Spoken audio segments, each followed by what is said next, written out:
હવે ધર્મસભાના અંતિમ ચરણમાં આજે અવારચીન આધ્યાત્મિક જગતની એક વિશિષ્ટ વિભૂતિ એવા આચાર્ય શ્રી પદ્મસાગર સુરીશ્વર મહારાજ સાહેબજીને આપણે હવે સાંભળીશું.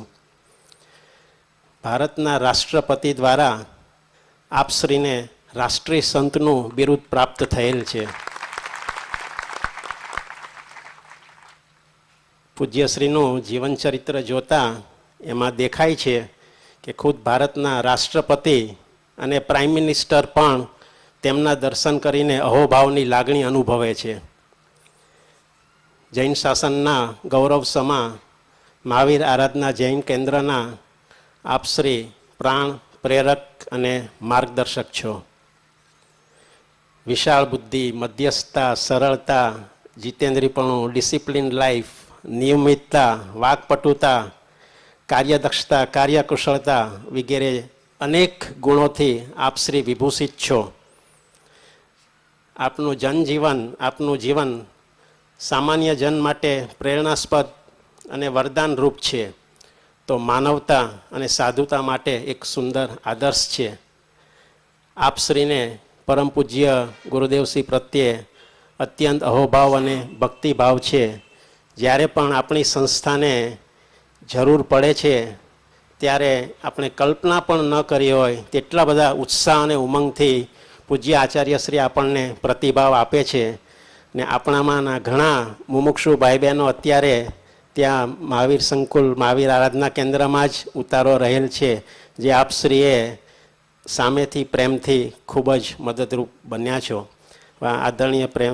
આદરણીય પૂજ્ય આચાર્ય શ્રી પદ્મસાગર સુરીશ્વરજી મહારાજનો સ્વાધ્યાય સાંભળીએ તે પહેલાં આપણી સંસ્થાના પ્રેમના પ્રતિક રૂપે આદરણીય શ્રી શિરીષભાઈ મહેતા અને આદરણીય શ્રી સંજયભાઈ શાહ આપને મેમેન્ટો અને શાલ અર્પણ કરશે. આદરણીય શ્રી શિરીષભાઈ મહેતા, આદરણીય શ્રી સંજયભાઈ શાહ.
પરમ પૂજ્ય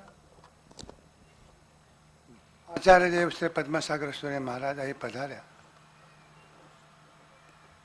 અમારા સૌ વતી એમના ચરણો વંદન કરીએ છીએ. અને પરમ કૃપાળુદેવ શ્રીમદ જેનું જીવનનું સપનું આજે અમે સાકાર થતું જોઈએ. બધી દિવાલો તોડીને, બધી સીમાઓ તોડીને જો આ પરમ તત્વને પ્રગટ કરવામાં આવે તો જગત ઉપર અલૌકિક ઉપકાર થાય. અને અમે ઈચ્છીએ છીએ કે આચાર્ય સ્ત્રી દિશામાં છે અને અમે એમને ધન્યવાદ આપીએ. बहुत शुभ अवसर मिला. स्वामी जी का जन्म प्रसंग और आप सबों का एक बड़ा सुंदर सम्मेलन. परमात्मा महावीर ने जगत के अंदर जो कुछ भी कहा, धर्म प्रवचन दिया, वो प्रवचन देने के पीछे मात्र एक आशय था कि मैं अपने प्रवचन के द्वारा जगत के सभी आत्माओं को परमात्मा बनाऊं. ऐसी कोई परमात्मा के मन के अंदर मानसिक दरिद्रता नहीं थी कि मैं जगत में प्रवचन के द्वारा प्रसिद्धि प्राप्त करूं, लोग मेरी प्रशंसा करें, या मैं किसी संप्रदाय का लीडर बनूं, नेता बनूं, मेरे फॉलोअर्स तैयार हों, जरा भी ऐसी दूषित मनोदशा नहीं थी। परमात्मा के एक एक शब्दों के अंदर प्राणी मात्र का वात्सल्य आपको नजर आएगा, प्रति शब्दों के अंदर परमात्मा की भाव करुणा आपको दिखेगी। और इसी मंगल प्रवचन के द्वारा परमात्मा ने जगत को एक बड़ा दिव्य संदेश दिया, जो संतों की परंपरा में आज तक चली आ रही। बातें तो हम बहुत करते हैं, परंतु परमात्मा ने कहा कि जहां तक वीतराग के विचार को जीवन के आचार से आप प्रकट नहीं करेंगे, तो मूर्छित विचार कभी आपके कल्याण का कारण नहीं बनेगा। विचारों में जागृत रहना है, अपने आचार के द्वारा, व्यवहार के द्वारा परमात्मा के प्रवचन को प्रकट करना है। जीवन का संपूर्ण क्षेत्र आध्यात्मिक बन जाए, क्योंकि अभी तक इसके अंदर रुकावट है। हम अपना स्वयं का मूल्यांकन आज तक नहीं कर पाए। जगत की हर चीज का आपने मूल्य किया, पर स्वयं के आत्मा का आपके पास कोई मूल्य ही नहीं। पैसा आपकी दृष्टि में बड़ा कीमती है, पसीना उतार कर पैदा किया, पुरुषार्थ किया, और पूर्व के प्रारब्ध से थोड़ा बहुत मिल गया, हम वहीं पर पूर्ण विराम प्राप्त कर लेते। बहुत कुछ हो गया, मकान दुकान हो गया, ऐश और आराम के साधन हो गए, परंतु आपकी दृष्टि के अंदर जो आत्मा विभाव दशा में हो, बाहर भटकते हो, जिनको जीवन का कोई मूल्य उनकी दृष्टि में न हो, उन आत्माओं की दृष्टि में पैसे का बड़ा मूल्य होता है। परंतु यदि शरीर साथ न दे और यदि कहीं विदेश जाना पड़े शरीर के लिए, और यदि सारी संपत्ति उसको अर्पण करनी पड़े, तो हमारी तैयारी, उस समय हमारी दृष्टि में पैसे से ज्यादा मूल्यवान तो ये शरीर है। परंतु शरीर के अंदर से इसका डायरेक्टर, मैनेजिंग डायरेक्टर से आत्माराम भाई अगर ट्रांसफर हो जाए, कोई वैल्यू नहीं, तो आखिर घूम फिर करके आत्मा के मूल्य को मानना पड़ता है। ये सर्वोच्च मूल्य आत्मा का है, भौतिक दृष्टि से उसकी कोई तुलना नहीं हो सकती। परंतु हमारे पास आत्मा के लिए समय कितना, बहुत कम, और जो कुछ भी किया जाता है उसके अंदर में भी कोई विशेष तथ्य नजर नहीं आता। हमारे पास काफी लोग आते हैं, नवकार महामंत्र की आराधना करने वाले, एक शिकायत लेकर आते हैं, महाराज नवकार मंत्र गिनता हूं, मन भटकता है। तो मेरा सामने एक प्रश्न होता है, मैंने कहा भाई नोट गिनते हुए कभी मन भटका है? ये ह्यूमन साइकोलॉजी है, एक मनोविज्ञान है। जहां राग होगा वहां मन की एकाग्रता सहज में आएगी। वो नोट के अंदर राग छिपा हुआ है, इसीलिए उसमें एकाग्रता आती है। पर नवकार के मूल्य को हम नहीं समझे। अरिहंत परमात्मा के स्मरण का मूल्य हमारी दृष्टि में नहीं, वर्षों से करते चले आए और आज तक उसमें जो स्वाद आना चाहिए वो नहीं मिला, उसके अंदर से जो शब्दों में सुगंध आना चाहिए वो नहीं मिला। जीवन जो संगीत बनना था वो नहीं बन पाया। आराधना में वो पूर्णता आज तक हमें मिली नहीं। क्या करना? बहुत सारे संत प्रेरणा देते हैं, घर घर जाते हैं, जगाते हैं, प्रवचन के द्वारा प्रहार करते हैं शब्दों का, आपके अंतर चेतना जागृत हो जाए। शब्दों के प्रहार से आपकी सुषुप्त चेतना जागृत हो जाए और जागृति में अपने जीवन के मूल्य को आप समझें कि मुझे क्या करना है।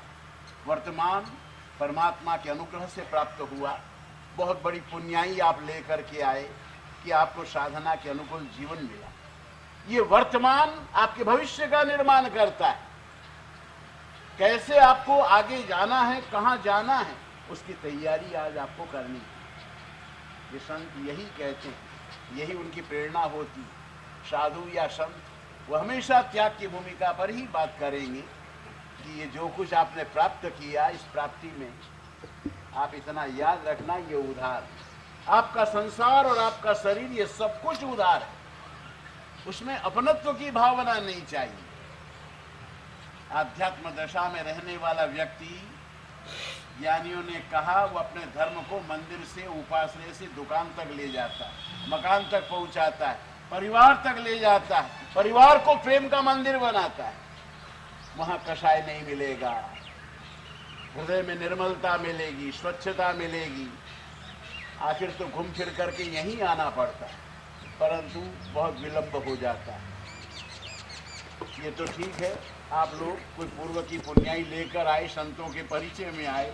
बहुत सी जगह शहरों में जब डॉक्टर कह देता है कि होपलेस केस है, डिस्चार्ज कर दे, घर ले जाने के लिए कहे, तब मुझे आमंत्रण मिलता है कि महाराज आप पधारो। मेरे बाप का खरीदा हुआ स्वर्ग तो नहीं है कि यहाँ आशीर्वाद दें और ट्रांसफर ऊपर हो जाए। जीवन में जब करना था तब तो सोए रहे, और जब वो व्यक्ति सुनने वाला ही सोया हुआ है तो मैं क्या जगाऊं। तो बहुत सी जीवन के अंदर ये विडंबना रहती, और जिसमें आज का वर्तमान तो इतना दूषित है कि हमारी साधना में भी संसार का प्रवेश है, हमारी साधना भी शुद्ध नहीं। धर्म वही निवास करता है, परमात्मा के ये शब्द हैं, धम्मो शुद्ध सचिट्ठई, शुद्ध हृदय के अंदर में धर्म का निवास होता है। हृदय को शुद्ध करने के लिए प्रयत्न करें, कषायों से मुक्त होने का प्रयास करें।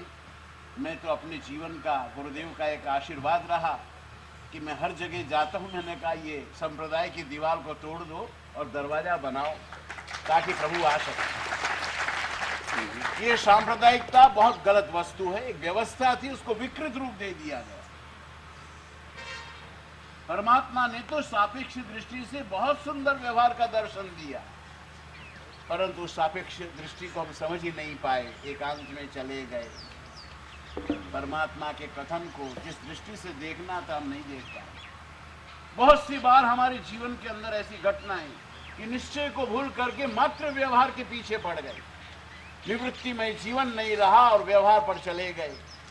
ज्ञानियों ने कहा लक्ष्य तो निश्चय का होना चाहिए, स्वयं को प्राप्त करने की प्यास अंदर में चाहिए, बाकी तो व्यवहार है, व्यवहार के तरीके से जो भी अपना नैतिक कर्तव्य में उसका पालन करूं, परंतु जीवन के अंदर ध्येय ले करके चलूं, मैं अपने लक्ष्य को लेकर के चलूं। मैं भटकने नहीं आया, चलने के लिए आया हूं, मोक्ष मार्ग का यात्री बन करके आया और मुझे चलना है। हम बातें तो बहुत करते हैं, परंतु उस तरफ चलने का प्रयास नहीं होता। 1961 के अंदर मैं जैसलमेर जा रहा था, और उस समय पर रास्ते में जाते जाते, अब वहाँ आप जानते हैं रेगिस्तान है, जहाँ पानी मिले वहाँ मुकाम करना, 150 आदमी साथ में थे। तो हमारा मुकाम एक जगह था, वहाँ से बहुत लंबी दूर जाने का था, करीब 20-22 किलोमीटर। तो कुछ साथी ऐसे थे, कुछ युवान थे, उन्होंने कहा महाराज बहुत लंबा होगा। मैंने कहा और तो कहीं जगह है नहीं, अब चलना है। हम रात्रि विश्राम कर रहे थे, बरोबर रात्रि में 11 बजे एक व्यक्ति आया, ग्रामीण व्यक्ति था, वहाँ जाट कहते हैं, खेड़ूत था। हालांकि उस समय वहाँ डाकुओं का बड़ा उपद्रव चल रहा था। तो हमारे युवान जाग गए और घबराए जरा। हमने उनसे पूछा कि महाराज रात्रि का जो बस था वो हम चूक गए। अब रात्रि में वहाँ बस सर्विस नहीं थी उस समय, तो विश्राम के लिए हम लोग देख रहे थे, तो आपका टेंट तंबू यहाँ लगा है, कुछ लोग आपके साथ हैं, रात्रि में मात्र सोने के लिए मिल जाए तो हम एक गांव जाने वाले, सुबह पैदल चले जाएंगे। मैंने कहा कहाँ जाओगे? तो जहां मैं जाने वाला था उसी गांव का नाम लिया। मैंने कहा कैसे जाओगे? बहुत लंबा है, कितनी बजे जाओगे? महाराज जी हम तो यहाँ शॉर्टकट से निकल जाएंगे, तो भी वहाँ गांव कहते हैं, कोष कहते हैं। तो मैंने कहा ठीक है, तो 8 माइल का अपने को फर्क पड़ जाएगा, चलो। परमात्मा की बड़ी कृपा हुई कि ठेठ अपने द्वार तक ये व्यक्ति आ गया। बड़े लोग खुश हो गए। मैंने अपने लोगों से कहा इसको नजर कैद रखना, ये सुबह जल्दी चला ना जाए, जरा प्रलोभन भी देना, कुछ देंगे भाई। वो व्यक्ति रुक गया, बड़ा सीधा सज्जन व्यक्ति था। अब मैं चलता रहा। अब वो जब रोड से निकल के कच्ची सड़क में आए तो डेजर्ट है, एक एक बैंत अंदर पहुंच जाते। अब वो श्रम पड़े। मैंने कहा ये तो बड़ी कठिनाई, इससे तो रोड बड़ा अच्छा था, भले 2-4 किलोमीटर लंबा हो, ये तो बड़ी कठिनाई। अब सब चल रहे थे। आधे जाने के बाद हमने सोचा अब न तो हम पीछे जा सकते, चलना भी आगे, पहुंचना भी। तो मैं उससे पूछता रहा भाई अब कितना कोष है? महाराज 2 कोष। फिर घंटा भर चला, सूर्य भी ऊपर आए, सपना शुरू हुआ। कितना? कि महाराज 2 कोष है, 2.5 कोष है, कोई ज्यादा नहीं है। जब जब पूछो उसका वही शब्द एक कहे, मैंने जरा उसको गर्म होकर के कहा, मैंने कहा भले आदमी सच बोलो, हैं? बार बार 2 कोस 2.5 कोस तो क्या हम खड़े हैं कि चल रहे हैं?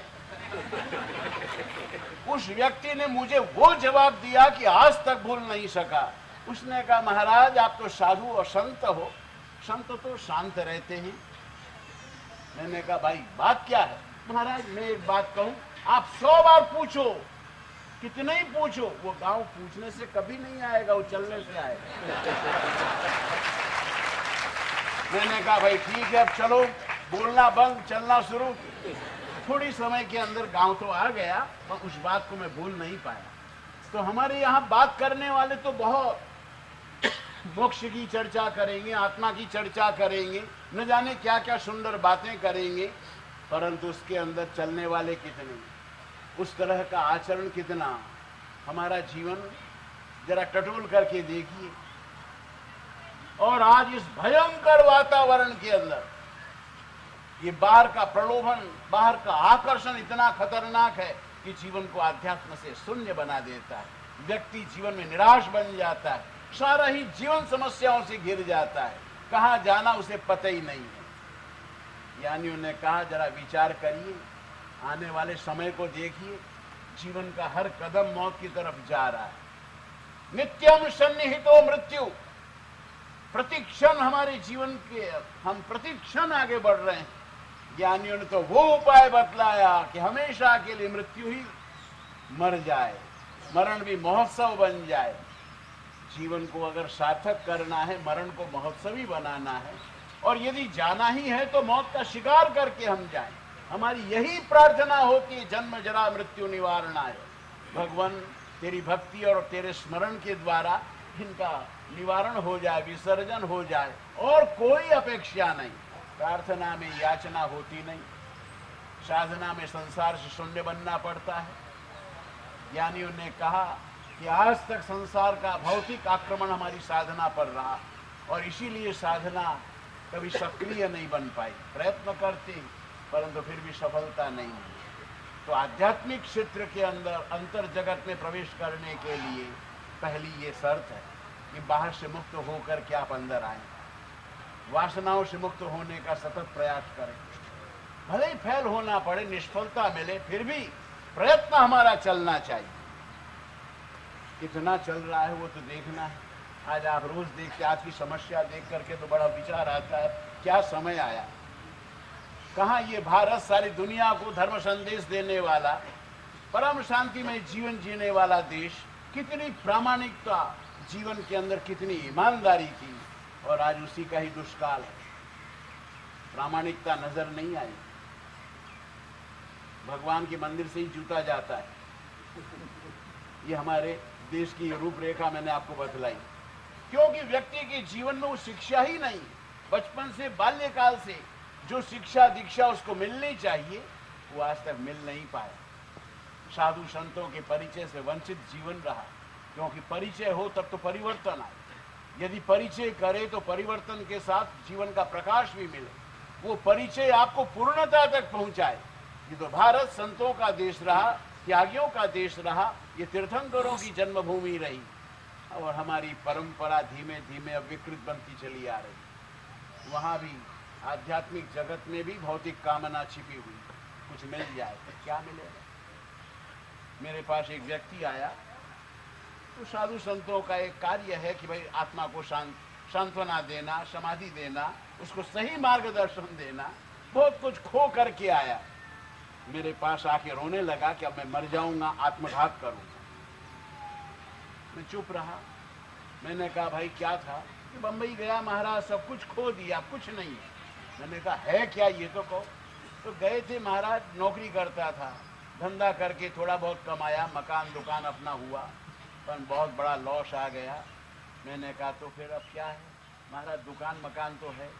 मैंने कहा उसकी वैल्यू हाँ है, 5-50 लाख तो मिलेगा ही।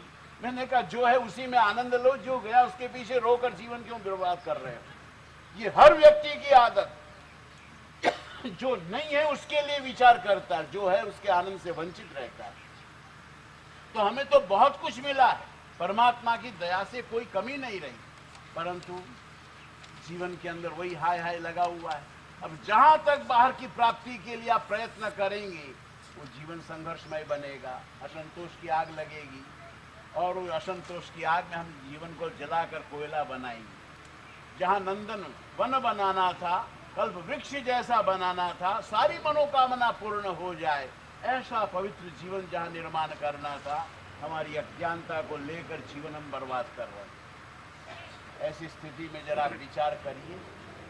बाहर से प्राप्त करने का बहुत प्रयत्न, अंदर से स्वयं को पाने के प्रयास में अपना जीवन हमेशा वंचित रहा। हम स्वयं को पा नहीं पाए। स्वयं को पाना है। बाहर से तो जो प्रारब्ध में है मिल जाएगा, पुरुषार्थ भी करते हैं, कर्मानुसार पुरुषार्थ होगा, मिल जाएगा, पर नहीं, बाहर से प्राप्त करना है। हर व्यक्ति दौड़ रहा है, हर व्यक्ति प्रयत्न कर रहा है। क्या हमारा जीवन बना है? मैं मद्रास से जब आ रहा था तो रास्ते के अंदर एक कब्रिस्तान आया कैथोलिक क्रिश्चियनों का, बिल्कुल हाईवे रोड टच। तो एक कब्र था, बहुत सुंदर, उसके अंदर वाक्य लिखा हुआ था, मेरी नजर में आया। लिखने वाला बड़ा बुद्धिशाली था, मैंने धन्यवाद दिया। उस कब्र पर उसने लिखा था, अंग्रेजी का वाक्य था कि my dear gentle readers, as you pass as you are now so once was I, as I am now you must be, do your duty and follow me. वो लिखने वाला व्यक्ति कहता, मैं भी तुम्हारी तरह एक दिन था, परंतु सब कुछ गया। मैं जहां सोया हूं कल तुम यहीं आओ, परंतु जरा विचार करके आओ, मरण को महोत्सव बनाकर रो करके तो सारी दुनिया आती है। मरा हुआ बादशाह भी कब्र के अंदर अपनी वासना को लेकर जब जगा और चिल्लाने लगा कि मुझे यहां कौन छोड़ गया। बहुत आलीशान महल था, बड़ा शान शौकत से रहता था, बहुत सारे नौकर मेरी सेवा में थे, मेरी हुकूमत चलती थी, मुझे यहां कौन छोड़ करके गया। समझदार फकीर उसकी आवाज को सुना और उसने कहा, यहां छोड़ने कोई तेरा दुश्मन नहीं आया, कोई तेरा विरोधी लाकर नहीं छोड़ गया। अरे तूने जिसके लिए सब कुछ छोड़ा वही घर वाले ही लाकर छोड़ गए। याद रखिए, आप जिसके लिए सब कुछ छोड़ेंगे वही एक दिन आपको छोड़ने जाएंगे, पर छोड़ने से पहले ही आप स्वयं ही छोड़ दें। आध्यात्मिक जगत में आने वाला व्यक्ति विचार से तो त्याग कर ही लेता है, कदाच बाहर से हो या ना हो द्रव्य से, पर भाव से तो वो त्याग की भूमिका प्राप्त कर लेता है। मन में आसक्ति रहती नहीं, निष्प्रिय बन जाता है। आध्यात्म जगत के अंदर जो शांति मिलेगी वो आपको कहीं मिलने वाली नहीं। इसीलिए हमारे संत बार बार होम डिलीवरी देते हैं, पोस्टमैन का काम करते हैं, प्रभु का संदेश लेकर आप तक पहुंचते हैं, घर तक जाते हैं, व्यक्ति तक पहुंचने का प्रयास होता है ताकि हर व्यक्ति को मेरे द्वारा मार्गदर्शन मिले, सांत्वना मिले। ये बहुत बड़ा फील्ड है और भारत में तो हर जगह इसकी जरूरत है। एक श्रीमद राजचंद्र जी के कारण, उस पुण्यशाली आत्मा के पुण्य प्रभाव से महात्मा गांधी जैसे व्यक्ति का नैतिक निर्माण हो, उत्थान हो, नहीं तो कहां के कहां गए हो। और वही एक व्यक्ति इस देश के लिए वरदान रूप बना, देश को आजाद कराने वाला, सत्य को लेकर के चलने वाला, सत्य के प्रति।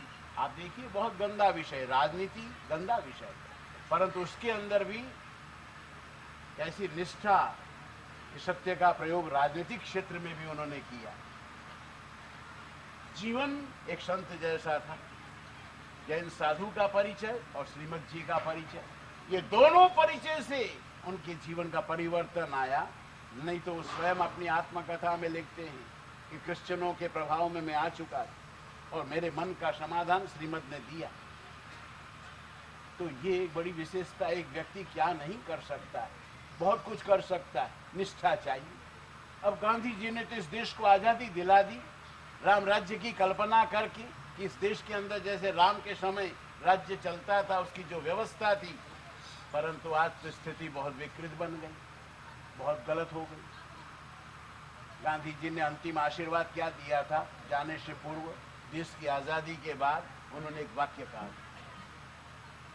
कि हमारे इस देश के अंदर कोई नंगा भूखा नहीं रहेगा। आजाद होने के बाद, देश की स्वतंत्रता के बाद कोई नंगा भूखा नहीं रहेगा। बात बिल्कुल सत्य है। कोई नंगा बदमाश आदमी कभी भूखा नहीं मरेगा। बेचारे हैं जो सीधे सज्जन सरल हैं वो बेचारे मरेंगे, परंतु बदमाश व्यक्ति, नंगा शब्द का अर्थ क्या होता है डिक्शनरी में देखो। गांधी जी ने कुछ और आशय से कहा था, परंतु वर्तमान अपेक्षा से अगर आप देखिए शब्द के अर्थ को ले तो यही दशा। मैं एक दिन शहर में जा रहा था, इनकम टैक्स ऑफिस के नीचे से निकला, बरसात के छांटे आ रहे थे, तो मैं एक जगह रुक गया और रुक गया तो वो बरसात के धीमे धीमे वो जो छांटे गिर रहे थे गांधी जी के स्टेचू के ऊपर से आंख के नीचे से आ रहे थे। ऐसी एक कल्पना हुई कि गांधी जी क्यों रो रहे हैं। तो मेरे मन में एक प्रश्न हुआ कि बिल्कुल गांधी जी का रुदन दिख रहा है।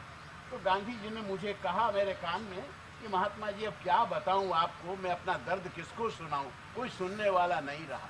अरे झांसी की रानी को घोड़े पर बैठाया तलवार लेकर के, महाराणा प्रताप को घोड़े की सवारी दी, छत्रपति शिवाजी को घोड़े पर बैठाया, बड़े बड़े नेताओं को कहीं कुर्सी कहीं घोड़ा।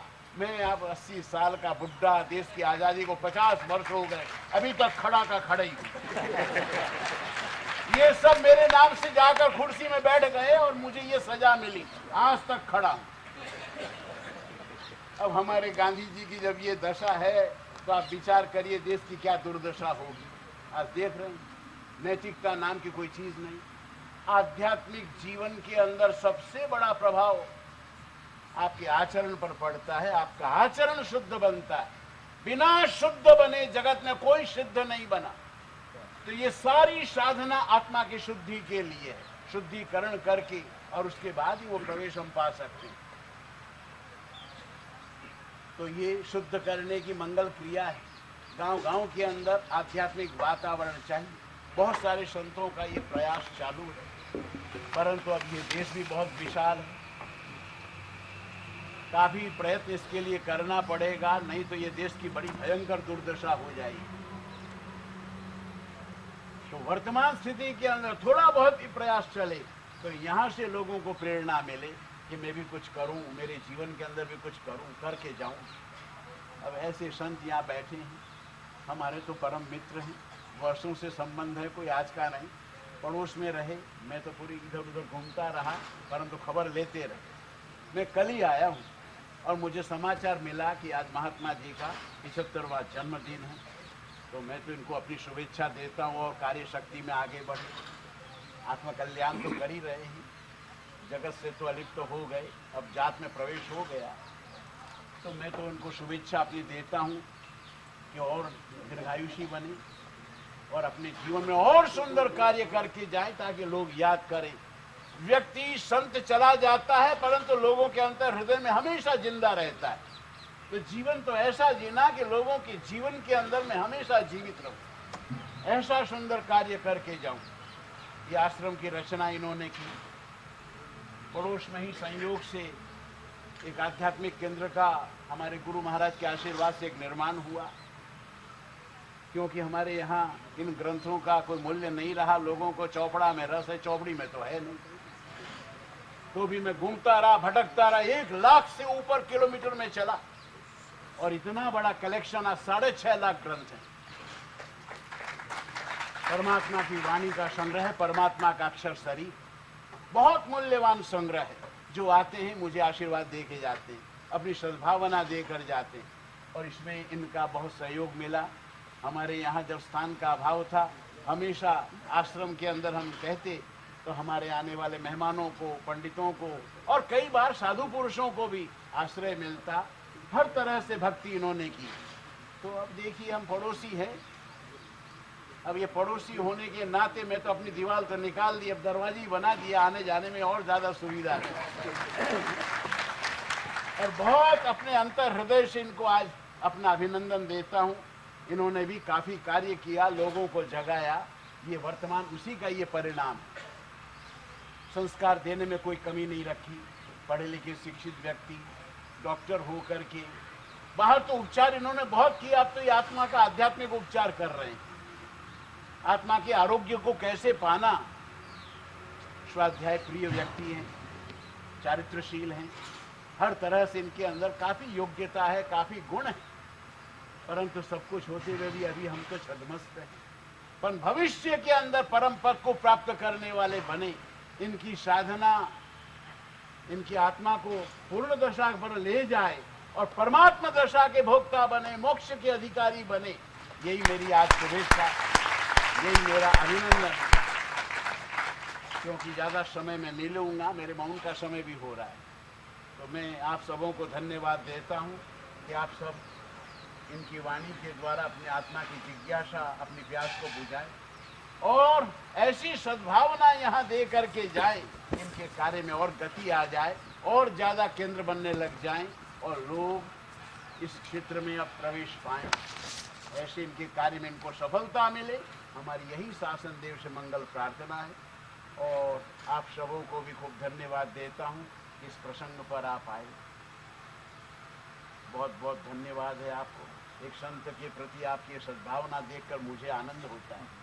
बहुत सारे वक्ता आए पर मैं श्रवण से वंचित रहा, मैं सुनना, क्योंकि श्रवण ये भी एक साधना का प्रकार है, जीवन का मार्गदर्शन मिलता है। कई बार हमारे यहाँ भी कई बार श्रोता आते हैं पर घर की नींद यहीं पूरी करके जाते हैं होता है। हमारे एक आशु जी सेठ रोज सामने आकर बैठते, गांव के मुख्य व्यक्ति, अब उनको मना भी कैसे करे, तो बेचारे संत तो अपना प्रवचन देते, युवान साधु, तो बेचारे अपने आप समाधि में आ जाते। 3-4 खमासना देते तो साधु नाराज होते कि तुम सुनने आए हो कि सोने आए हो। नहीं नहीं महाराज, मैं सुनता हूँ। महाराज भी विचार में पड़ गए, बड़े गजब का आदमी है। फिर वापिस थोड़ा देर हुआ, आदत से लाचार, फिर झोंका खाने लगे, 2-4 झोंका खाए। फिर महाराज जरा तड़के, अरे क्या कर रहे हो, सो रहे हो कि सुन रहे हो? नहीं नहीं महाराज, आपके प्रवचन में इतना आनंद आ रहा है, मैं झूम रहा हूं। महाराज ने कहा ये तो बड़ी गलत बात, भूल कर रहा। फिर अपने वकील को भी साथ लाया, सफाई दे रहा है। महाराज ने कहा ठीक। 2-5 मिनट निकला, वो आदत से मजबूर, प्रवचन चलता था, वापिस फिर समाधि में, जरा गहरी समाधि में आए। महाराज जरा जोर से बोले, आशो जी जीते हो कि मर गए? नहीं नहीं महाराज। तो मरे हुए आदमी को मैं क्या सुनाऊं? जब मैंने पूछा तुम जी रहे हो और तुमने कहा नहीं नहीं महाराज, इसका मतलब क्या? तो ऐसे सुनने वाले व्यक्ति भी बहुत होते हैं। ज्ञानियों ने कहा, जैसा महाराज ने कहा, कान से नहीं सुनना है, हृदय से सुनना है और परमात्मा के विचार को अपने अंतर हृदय में प्रतिष्ठित करना है और फिर उस प्रकाश के अंदर, प्रवचन के प्रकाश में चलने का प्रयास करना है। तो ये मोक्ष कभी पूछने से नहीं मिलेगा, आपको चलने से ही मिलेगा। चलना उसी का नाम ही चारित्र माना गया, जो आत्मा की तरफ चले। मैं फिर से आपको एक बार धन्यवाद देता हूँ, ज़्यादा समय आपका नहीं लूँगा। अब तो भोजन का समय हुआ और यहाँ तो ज्ञानियों ने भोजन को भजन बनाने की कला बतलाई कि भोजन भी भजन बन जाए। आनंद घन जी जैसे महाराज भिक्षा के लिए निकले, यही समय था मधुकरी के लिए, परंतु दोनों आंख से आंसू निकल रहे थे। एक भक्त श्रावक मिला, कहा कि महाराज ये किस दर्द के आंसू हैं? आनंद घन जी ने कुछ नहीं कहा, मौन में रहे, अपने धुन में रहे।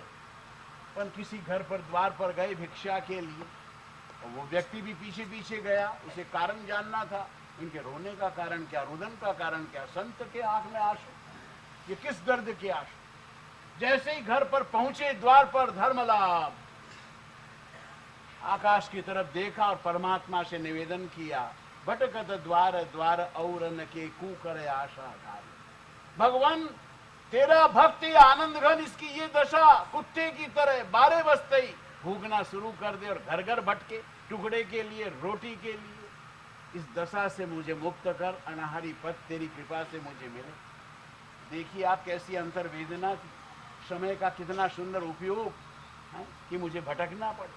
अरे भोजन करते तो अपने शरीर की तरफ, कबही का काया कूतरी करत भजन में भंग। ये काया रूपी कुत्ती भगवान तेरे भजन में ये भंग करती है।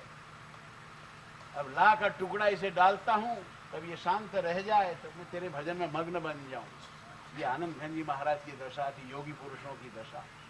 तो आध्यात्मिक जगत एक अलग प्रकार का जगत है। एक बार प्रवेश करिए, फिर आपको कैसी शांति मिलती है वो आप स्वयं अनुभव करके देखिए।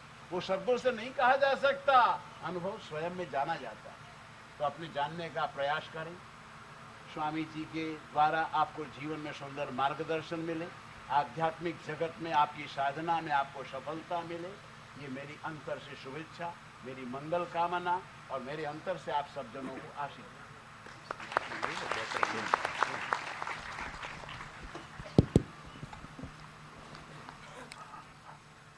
साधु की सरलता प्रत्यक्ष देखने की अनुभूति हमको मिली। अगर गुजराती भाषा में कहना है तो सीधो है ते साधु, जो सरल है। भगवान महावीर की भाषा बड़ी सरल थी, सादी भाषा, शब्द सरलता, सब सहज समझते, ऐसी वीर प्रभु की बातें। पंडित लोग कठिन बोलते हैं क्योंकि उनको प्रभाव डालना है, संत सरल बोलते हैं क्योंकि उनको स्वभाव बदलना है। जो स्वभाव बदलना चाहता है बड़ा सरल होता है, और सरलता बिना गहराई के नहीं आती है। Deeper the thought, simpler the language. अधूरा आदमी उलझा हुआ होता है। जब कोई वक्ता, प्रोफेसर, शिक्षक अपने ऑडियंस को उलझाता है तब मैं कहता हूं कि ये खुद उलझा हुआ है। You can't confuse others unless you are confused. Because in order to convey confusion, you should have it. उलझन है ही नहीं तो कहां से आएगी? और इसलिए संतों के शरण में जाना चाहिए जहां उलझन है ही नहीं। वो सुलझे हुए हैं, वो मंचे हुए हैं, और इसलिए उनकी बड़ी महिमा होती है। और एक बात पर आचार्य जी ने बड़ा जोर दिया, इनके नाम के पीछे लगा हुआ आचार्य शब्द सार्थक है। आचार्य शब्द आचार से आता है। आचिनोति शास्त्रार्थम स्वयं आचार्यत्यपि आचार्य स्थापित सम्यक स आचार्यति स्मृतः। जो शास्त्रों का अध्ययन करता है, शास्त्रों को आत्मसात करता है, अपने आचरण में लाता है और आचरण के माध्यम से समाज के सामने रखता है, एक उदाहरण मिलता है। अब तकलीफ क्या होती है, कई कभी कभी लोग कहते हैं कि संत भी क्यों आज के जमाने में इतने बिगड़े हुए हैं। संत कभी नहीं बिगड़ते, बिगड़े हुओं को हमने संत मान लिया है। किसी ने कहा गांधी जी को कि ये खद्दर पहनने वाले अब दारू पीने लगे हैं, शराब पीने लगे हैं। गांधी जी ने कहा गलत बात है, खद्दर की इतनी महिमा है कि शराबी लोग भी खद्दर पहनने लगे हैं अपनी महिमा बढ़ाने के लिए। तो इसलिए संत के समाज में कुछ आलतू फालतू लोग घुस जाते हैं, इसलिए संत बदनाम होते हैं। संत बड़े सरल होते हैं, बड़े सीधे होते हैं, आचरण निष्ठ होते हैं, चरित्र निष्ठ होते हैं, जीवन निष्ठ होते हैं, त्यागी होते हैं, तपस्वी होते हैं। केवल अच्छा बोलने से आदमी संत नहीं बनता है। पोथी पढ़ने वाले को पंडित कहते हैं, पोथी बोलने वाले को वक्ता कहते हैं, पोथी जीने वाले को संत कहते हैं। हाँ, 3 कैटेगरी बनाओ, फिर कभी धोखा नहीं खाओगे। तकलीफ क्या हो गई है, कोई आदमी थोड़ा अच्छा बोलता है ना, हम उनके चरण में झुक जाते हैं और संत संत करके चिल्लाते हैं, बहुत बड़ा हंगामा खड़ा हो जाता है। अगर अच्छे बोलने वाले को संत कहना है तो नाटक सिनेमा के सभी एक्टरों को संत कहना पड़ेगा, इतना अच्छा बोलते हैं। और बोलेंगे ही, क्योंकि स्क्रिप्ट लिखने वाला होता है, डायलॉग लिखने वाला होता है, डायलॉग सिखाने वाला होता है, डायरेक्टर होता है, और गलती होती है तो रीटेक होता है, तो वहां कोई गलती की संभावना नहीं है। लेकिन किसी सिनेमा नाटक के एक्टर के पीछे आप परम पूज्य लिखते हो, क्यों नहीं? आप जानते हो ये केवल बोलता है, तो बोलने वाले को वक्ता कहते हैं, जीने वाले को आचार्य कहते हैं। मुझे बड़ी प्रसन्नता है कि इस आज की सभा का समापन एक ऐसे आचार्य ने किया जो सचमुच आचार्य है, जिसका आचरण श्रेष्ठ है। मैं देख रहा था कितनी प्रसन्नता थी। ये बोलना उनके लिए बोझ नहीं था, ये सहजता थी। और सहजता, सरलता जीवन की गहराई और साधना से आती है, तपश्चर्या से आती है। और उतनी सरल हमारे आत्मानंद जी हैं। जब देखो हंसते हैं, बड़े प्रसन्न हैं, कितने प्रेम से बातें करते हैं। ये जीवन की गहराई है और इसको पहचानना बहुत मुश्किल है। कुछ लोग, एक मेरा मित्र कहीं सुनने के लिए गया था प्रवचन, मुझे आकर कहता है, अरे पूछो मत क्या प्रवचन था, बस बोलो मत। बोलने वाला इतना विद्वान था, इतना विद्वान था, इतना विद्वान था। मैंने कहा उसने क्या कहा? बोले कुछ भी समझ में नहीं आया, उतना विद्वान था। अब क्या फायदा है, सारी बातें हवा में चली गई। हमारे यहां शिक्षक के लिए एक शब्द है मास्टर। तो एक मास्टर ने मुझे कहा था ये हमारा अपमान है। मैंने बोला क्यों? तो बोले माँ से तरती थी मास्टर, हर महीने में तनख्वाह मिलती है तब तैरता है, उसको बोलते हैं मास्टर। माँ से तरती। मैंने कहा ये तो गलत बात है। माँ से में स पूरा है, मास्टर में स आधा है, तुझे पूरा करने की इजाजत नहीं है। मास्टर शब्द को तोड़ना है तो ऐसे तोड़ो, एक तरफ माँ को रखो, एक तरफ स्तर को रखो। माँ के स्तर पर जाकर जो बात करता है वो मास्टर है। और माँ का स्तर कौन सा होता है? जो बच्चे का स्तर है। बच्चा केजी में पढ़ता है, माँ पीएचडी हुई है, डॉक्टरेट किया है उसने। माँ कभी नहीं कहती है कि you are below my level, graduate होकर मेरे से बात करना। उस बच्चे के साथ उसकी तुतली भाषा में माँ बात करती है, क्योंकि बच्चे को धीरे धीरे ऊपर उठाना है। इसलिए जो विद्वान है, श्रेष्ठ है, वो सचमुच में माँ है। समाज के स्तर पर जाकर उनके साथ बात करते हैं। और इसीलिए तुकाराम ने कहा है, अधिकार तैसा करो उपदेश। शिक्षक की व्याख्या करते समय विवेकानंद ने कहा था, a true teacher is one who can immediately come down to the level of the students, who can see through their eyes, who can hear through their ears, who can experience through their hearts. वही शिक्षक है जो पलक मात्र में विद्यार्थियों की कक्षा पर उतर जाता है, उनकी आंखों से देखता है, उनके कान से सुनता है, उनके हृदय से जीवन की अनुभूति लेता है। तो शिक्षक और संत दोनों महान होते हैं। सच्चा शिक्षक संत से कम नहीं होता है, और सच्चा संत शिक्षक की भूमिका बड़ी आसानी से निभा पाता है। तो एक सुंदर प्रसंग है। मैं थोड़ा भावनापूर्ण अंतरण से इसलिए बोल रहा हूं, शायद शाम के सेक्शन में मैं नहीं रहूंगा, दोपहर को जाना है। तो आत्मानंद जी को हृदय से प्रणाम करता हूं और आचार्य पद्म सागर से जो कहता हूं कि मैं बहुत छोटा हूं, ऐसा ही आशीर्वाद दीजिए। आप लोगों जैसा सरल, शुद्ध, विशुद्ध जीवन मेरा रहे और परमात्मा के कार्य में निमित्त आज तक बन रहा हूं, आगे भी बना रहूं। अब तक निभा लिया, आगे भी निभा लेना है। भगवान को तो हम कह सकते हैं, लेकिन संतों को भी कहते हैं कि तुम्हारे आशीर्वाद ऐसे उतरते रहेंगे तो हमारे विकास में कभी कोई बाधा नहीं आएगी। इस प्रार्थना के साथ वाणी को विराम देता हूं।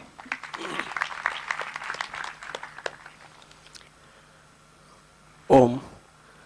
अंतिम चरणમાં પરમ પૂજ્ય ગુરુદેવશ્રી સાથે છેલ્લા 40 વર્ષથી સહયોગ જેમનો રહ્યો છે તેવા આપણા સૌથી ઓલ્ડેસ્ટ કહીએ તેવા બે મુમુક્ષુઓ આદરણીય શ્રી હેમેન્દ્રભાઈ કે જેમણે સવારે પૂજ્યશ્રીનું અભિવાદન કર્યું છે, ને હવે આદરણીય શ્રી રમણીકભાઈ શેઠ કે જેઓ અહીંયા બધા છેલ્લા 40 વર્ષથી પૂજ્યશ્રી સાથે સંકળાયેલ છે, તેઓ શ્રી પૂજ્યશ્રીનું અભિવાદન કરશે તથા આદરણીય શ્રી હેમેન્દ્રભાઈ શાહ પણ અભિવાદન કરશે.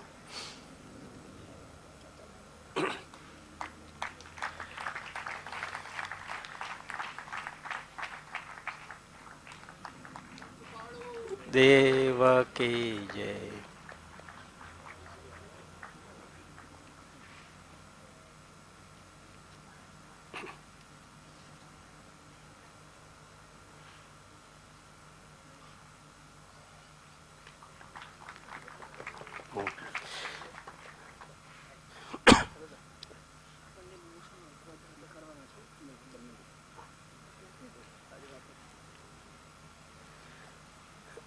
આજે રાત્રે પણ બંને મુમુક્ષુ મહાનુભાવોનું આપણે સન્માન કરવાના જ છીએ.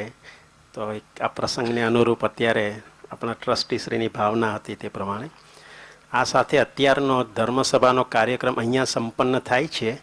હવે 2-3 નાની જાહેરાતો છે. સૌથી પ્રથમ પરમ પૂજ્ય ગુરુદેવશ્રી, સંતો, પૂજ્ય મહારાજશ્રી તથા મહાનુભાવો પ્રસ્થાન કરે ત્યાર પછી જ આપણે સર્વે અહીંથી જઈશું. ત્યાં સુધી સર્વે મુમુક્ષુ ભાઈ બહેનો વોલન્ટિયર્સ સિવાય બધા જ આપણે બેઠેલા રહીશું. પધારેલા, બીજી જાહેરાત, પધારેલા સર્વે મહેમાનો આમંત્રિતોને પ્રસાદ લઈને જ જવા માટે વિનંતી છે. પધારેલા મહેમાનો અને મુમુક્ષુઓને જે પ્રમાણે પાસ અપાયેલા છે તે પ્રમાણેના કિચનમાં જ પ્રસાદ લે તેવું નમ્ર નિવેદન છે. સંસ્થાના સાહિત્ય અને દિવ્યધ્વનિ માસિક પર 50 અને આજે જે બુક વિમોચન થયું તેના પર પણ 50% ડિસ્કાઉન્ટ છે. તો સર્વે મુમુક્ષુ ભાઈ બહેનોને તેનો લાભ લેવા નમ્ર વિનંતી. મહાનુભાવો પ્રસ્થાન કરે ત્યાં સુધી અહીંયા સંપૂર્ણ શાંતિ રાખીશું અને શક્ય હોય તો બધા જ મહાનુભાવો બહાર જાય પછી જ આપણે ઊભા થઈશું, જેથી કરી બધા સંત મહાત્માઓનો બધાને દર્શનનો સુંદર લાભ મળી શકે અને સંપૂર્ણ શાંતિ રાખીશું. ઓમ.